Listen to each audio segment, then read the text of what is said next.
A man was brutally dismembered, and the perpetrators of this heinous crime turned out to be two young, beautiful women. One of them pushed her boyfriend into the arms of another man just to seize the meager compensation money from the victim's deceased mother. This is not only an epic love story, but also a real-life case full of drama and mystery. Today I will delve into the shocking murder case that stunned all of Portugal. A story of a notorious love triangle. Imagine this. When someone falls in love, they can become more fragile than ever. They may idealize the person they love, overlooking obvious issues and tolerating abnormal behaviors. But if that love is not reciprocated, it can push them into a dark abyss. A few years ago, a young man named Diogo Gonçalves was brutally and coldly murdered, leaving all of Portugal in shock. Two young girls with delicate, picture-perfect looks were the ones who committed this crime. We will thoroughly analyze this complex case from the beginning, exploring how these seemingly gentle girls turned into ruthless criminals, why the victim's body was discarded in various locations, and how a cautious young man was lured into this deadly trap. Diogo Gonçalves was born on July 17, 1999, in the resort town of Albufeira in southern Portugal. He was an only child in a humble, ordinary family. His parents ran a small souvenir shop, and the family's income depended on the tourist season and the number of visitors. From a young age, Diogo displayed humility, politeness, and friendliness. He excelled in school, had a passion for computers, and dreamed of becoming a programmer. An open-minded individual, Diogo had many friends both at school and outside of it. He disliked being alone and always sought the company of family or friends. After graduating, he attended a college for information technology. Due to high tuition fees, he worked part-time at a fast food restaurant to support his parents and cover his tuition costs. Diogo proved himself to be a reliable employee, always willing to take on any task. At the beginning of 2017, the Gonçalves family faced a tragedy. The father, the family's breadwinner, suffered a stroke and was in critical condition for several weeks. Once his condition stabilized, he lost the ability to care for himself and required continuous medical attention. But disaster did not come alone. At the same time, Diogo's mother was struck by a car while on her way to the hospital. The accident happened suddenly, and the driver of the car, who did not even brake, fled the scene immediately. The impact was so strong that the victim was thrown dozens of meters, suffering a head injury that left her with no chance of survival.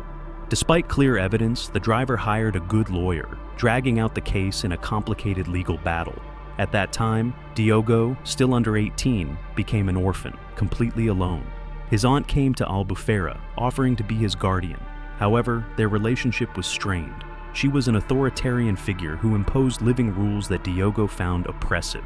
So, as soon as he became of legal age, he moved out of his aunt's house and rented his own apartment. In 2018, Diogo interned at the largest hot spring center in the region. His abilities were highly praised by the management, and he was soon hired as a full-time employee. Diogo was always dedicated to his work and eager to help others. Not long after, the center welcomed a new employee named Mariana. This young woman caught Diogo's attention, and he began pursuing her passionately. However, most of the time, Mariana pretended not to notice his feelings. Still, she happily accepted gifts from Diogo, but would quickly change the subject or turn down any invitation for a date. Mariana, 1 year older than Diogo, was from Albufeira and came from a modest family. She never knew who her biological father was, as he left when she was very young. Mariana was raised by her mother and grandmother, but a few years ago, her grandmother passed away, and her mother was diagnosed with severe mental illness, requiring long-term care in a psychiatric hospital. From a young age, Mariana learned to be independent and worked hard to build a life for herself. At school, she actively participated in sports. Despite her strong physical build, she maintained an elegant appearance. When she was in high school, she began practicing jiu-jitsu and earned a green belt. Mariana dreamed of working in law enforcement, but due to her mother's mental condition, she was rejected when applying to join the police force. Though disappointed, she did not give up. She enrolled in a special training program and became a professional security officer, joining the security team at the Hot Springs Center. Mariana's salary was just enough to cover her basic living expenses, not to mention her mother's medical bills. But she remained optimistic about the future and treated everyone around her with kindness. However, Diogo, deeply infatuated with her, misunderstood Mariana's friendliness as a sign of mutual affection. He even turned down a higher-paying job in the capital simply because he didn't want to be away from her. He spent a third of his salary on gifts, taking her out to restaurants and amusement parks. They appeared to be a happy couple, but throughout their relationship, Mariana kept her distance, never allowing Diogo to get too close. As the truth would later reveal, her sweetness was just part of a web of deception that she and her lover, Ana Fisk, had woven. One day, Diogo accidentally came across a video on social media in which Mariana and Ana appeared in intimate moments together. The video was like a knife to his heart, shattering all his illusions. Despite the deep hurt, Diogo did not give up, still clinging to the hope that Mariana would eventually reciprocate his feelings. Ana's life was also far from easy. She graduated from a nursing college and worked as a nurse at a local hospital. Ana and Mariana dreamed of a future together, but the harsh realities of life made that dream seem distant. However, when Diogo inadvertently mentioned the large compensation money he was about to receive from his mother's accident, their dream was suddenly reignited, transforming into greed in their desperate state. In January 2020, Diogo invited Mariana to dinner again. He prepared the meal, bought flowers and gifts. But Mariana brought not only juice, but also the breath of death. During dinner, she hinted that their relationship could progress further. At that moment, Diogo truly felt happy, with no doubts about her sudden change in attitude. Mariana poured a glass of juice she had brought, urging Diogo to drink it all. Without hesitation, he drank it, unaware that the juice contained a high dose of a strong sedative. Soon, Diogo felt uncomfortable. His head spun, and everything before his eyes started to blur. He realized something was wrong, panicked, and tried to reach for his phone. But Mariana quickly snatched it away, saying she wanted to perform a dance for him. Each of her movements seemed to seal Diogo's fate. He was tied up, screamed, and struggled, but his cries for help went unheard. Mariana became his grim reaper, and with one final blow, she ended Diogo's life. Immediately after, Ana arrived at the scene. They unlocked Diogo's phone, transferred the compensation money to Mariana's account, and calmly disposed of the body. Once they had completed their meticulously planned crime, they used Diogo's phone to send a fake message requesting time off. The message shocked his manager, as Diogo was a workaholic, never taking a day off and never being late. The manager tried to contact Diogo, but received no answer. Soon after, a message from Diogo's phone appeared, saying he couldn't answer the phone for the time being. Meanwhile, Mariana and Ana entered a busy shopping center, lavishly spending the money they had stolen from their victim. The surveillance cameras recorded them shopping, eating, and chatting with smiles on their faces.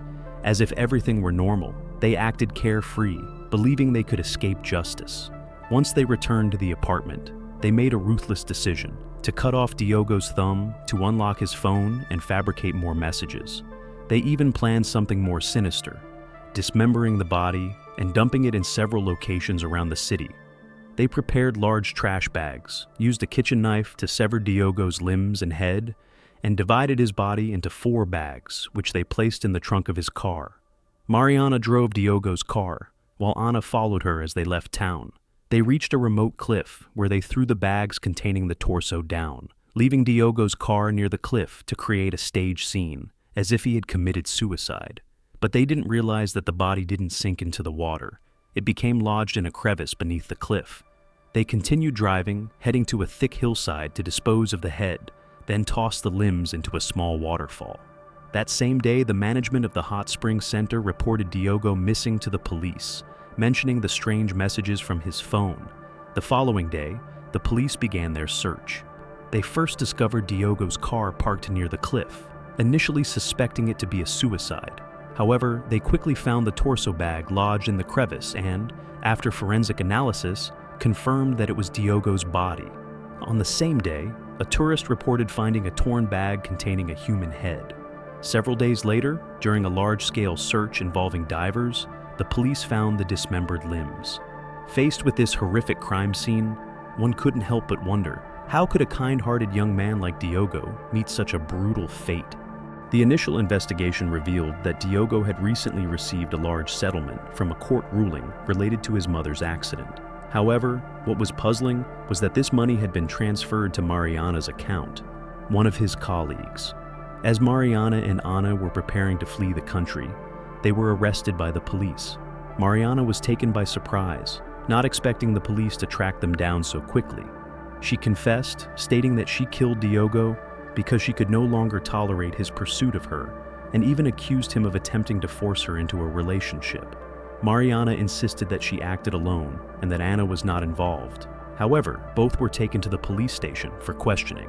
Mariana continued to claim that she had accidentally strangled Diogo when he tried to assault her.